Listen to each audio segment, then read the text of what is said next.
নমস্কার, বিনা পানির হঠাৎ খেয়ালে সবাইকে অনেক অনেক স্বাগত। এখন বিকেল 5টা বাজে, অনেক দেরি হয়ে গেছে। ভিডিওটা আমি এখন থেকে শুরু করলাম, আর ভিডিওটা পুরোটাই দেখবেন। আশা রাখছি খুব ভালো লাগবে, স্কিপ করবেন না। আর চ্যানেলটি যারা নতুন দেখছেন সাবস্ক্রাইব, শেয়ার, লাইক করে আমার পাশে থাকবেন।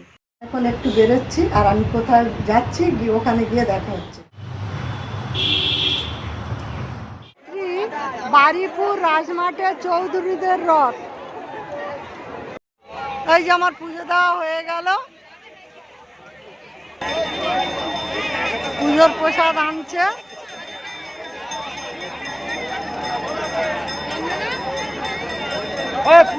এখন সন্ধ্যে 6টা বাজে, রথ টানা শুরু হচ্ছে।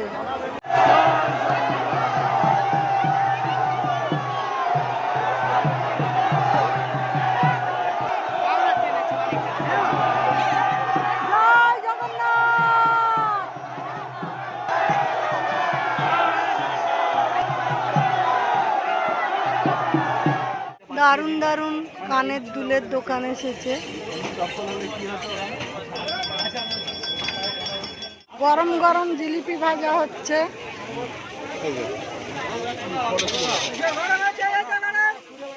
ভুট্টার খই আর চাকা কাদার মধ্যে দিয়ে এঁকে বেঁকে রথ সারা বছর যেখানে থাকে সেখানে একেবারেই স্থির করে রেখে দিল। পুরো সিংহাসনে পাতার জন্য আসনের দোকান বসেছে। মেলাতে এসে জিলিপি নিতে চলে এলাম। জিলিপি কত করে সব? 20 টাকা সব। আমার 200 দাও ভাই, একটু বলেন না। ব্যাস, বাচ্চারা খেলা করতেই ব্যস্ত। বাচ্চাদের বিভিন্ন ধরনের খেলনা এসেছে, নাকরদোলা, ঘুরুনি, জাম্পিং ট্রেন,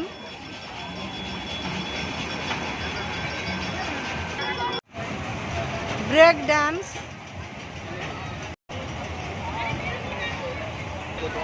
ড্রাগন ট্রেন, বাচ্চাদের ঘুরুনি, নাকরদোলা,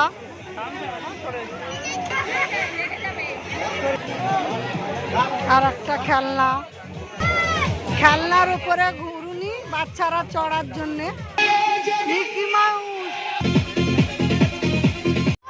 ড্রাগন ট্রেন এসেছে। বিভিন্ন রকম দোকানে এসেছে সব ফুচকা, ভেলপুরি, পাপড়ি চাট, ঘুগনি, পাপড়ি চাটের দোকান।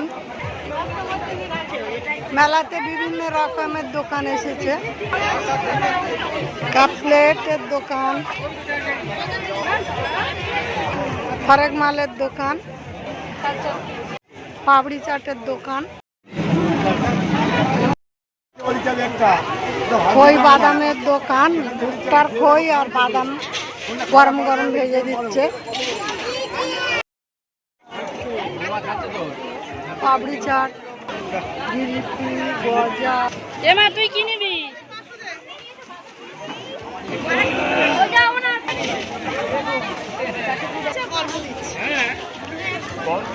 মেলা থেকে আমি এখন বাড়ি ফিরে যাচ্ছি। মেলা থেকে জিলিপি এনেছি, মেজবাবুকে খেতে দিলাম। বারিপুর রাজমাঠে চৌধুরীদের উল্টোরাতের মেলায় আমি গিয়েছিলাম, আর মেলাতে গিয়ে আমি কি করলাম সবটাই আপনাদের সঙ্গে শেয়ার করলাম। আজকের মতো ভিডিওটা আমি এখানেই শেষ করছি। আগামীকাল আবার কোনো নতুন ভিডিও নিয়ে আসব। আপনারা ভালো থাকুন, সুস্থ থাকুন, আর এতক্ষণ আমার সঙ্গে থাকার জন্য অসংখ্য ধন্যবাদ। নমস্কার।